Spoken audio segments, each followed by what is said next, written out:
આદરણીય મુખ્યમંત્રી શ્રી, મેં આજે આપને ઈમેલના માધ્યમથી એક પત્ર અને હારે હારે બે વિડીયો મોકલા છે. આ બે વિડીયો તમારી સરકાર 40% કમિશન તો ખાતી હતી જ, પણ 96% સુધીનું કમિશન ખાય છે એના બોલતા પુરાવાઓ છે. આ વિડીયો ઘેડ વિસ્તારમાં વર્તુ નદી ઉપરના બંને વિડીયો છે.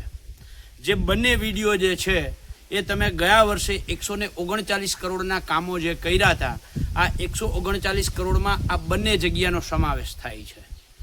એક છે ગોરાણા અને સિસલી વચ્ચેના પંચકોશી વિસ્તારનો, જ્યાં નદી 7 વર્ષથી તૂટેલી હતી. અમારી અનેક રજૂઆતો પછી ગયા વર્ષે 139 કરોડમાં આ કામનો સમાવેશ થયો.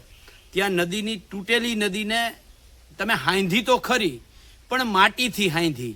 જ્યાં સિમેન્ટની પ્રોટેક્શન વોલ કરવાની હોય ત્યાં તમે માટીની દિવાલ કરી દીધી, અને એના કારણે તમે જોવો છો અત્યારે વર્તુ જ્યારે ઓવરફ્લો થઈ ત્યારે ત્યાં ખેડૂતો પોતાની રીતે તગારા નાખી અને નદી ત્યાંથી બહાર ન નીકળે, ખેતર ધોવાય નહીં, એના માટેના પ્રયત્ન કરે છે. બીજો વિડીયો જે છે એ આ વર્તુ નદીના જાડી ઝાખરા સાફ કરવા માટે તમે 139 કરોડમાં એનો પણ સમાવેશ કર્યો હતો. જો જાડી ઝાખરા સાફ કર્યા હોત તો આ બીજો વિડીયો જે છે એ રાવલ પાસેના સતીતળ પુલનો છે. આ પુલ તમે જોઈ શકો છો કે આખે આખા પુલની અંદર આ રીતે જાડી ઝાખરા ભરાઈ ગયા અને આખે આખો પુલ છે એ બ્લોક થઈ ગયો, ડેમ થઈ ગયો, અને એના કારણે નદી ત્યાંથી ઓવરફ્લો થઈ અને ખેડૂતોના ખેતરોમાં ઘૂસી. હવે સવાલ એ છે કે જો તમે જાડી ઝાખરા સાફ કર્યા હોત તો આટલા જાડી ઝાખરા આવ્યા ક્યાંથી? અને આવ્યા તો એ સાફ કરવાની જવાબદારી સિંચાઈ વિભાગની હતી. એની જગ્યાએ ખેડૂતોએ પોતાના જેસીબી રાખી અને આ સાફ કરે છે.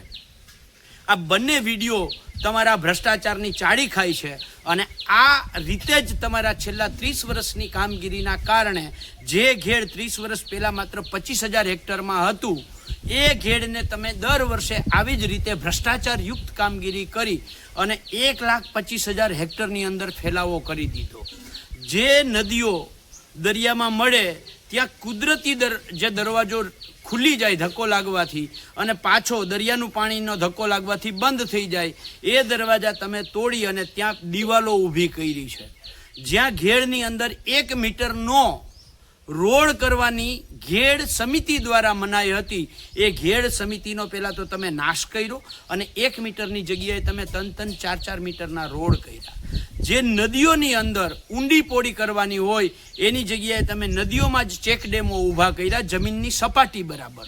એના કારણે આખે આખી નદી બ્લોક થઈ અને નદી બહાર નીકળી અને ઘેડ આખે આખું પાણીમાં ડૂબ થયું.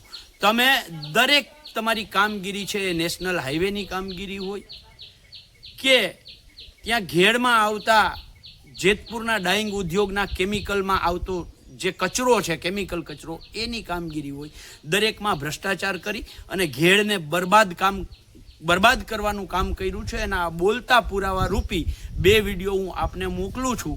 મને આશા છે કે તમે મૃદુ તો છો જ, પણ ભ્રષ્ટાચારીઓ સામે મક્કમ થઈ અને આ બંને વિડીયોમાં જે લોકોએ ભ્રષ્ટાચાર કર્યો છે એમની સામે કડક હાથે કાર્યવાહી કરો તેવી માંગ સાથેનો આજે પત્ર અને બે વિડીયો આપને ઈમેલના માધ્યમથી મોકલા છે. મને આશા છે કે તમે તાત્કાલિક આમાં એક્શન લેશો.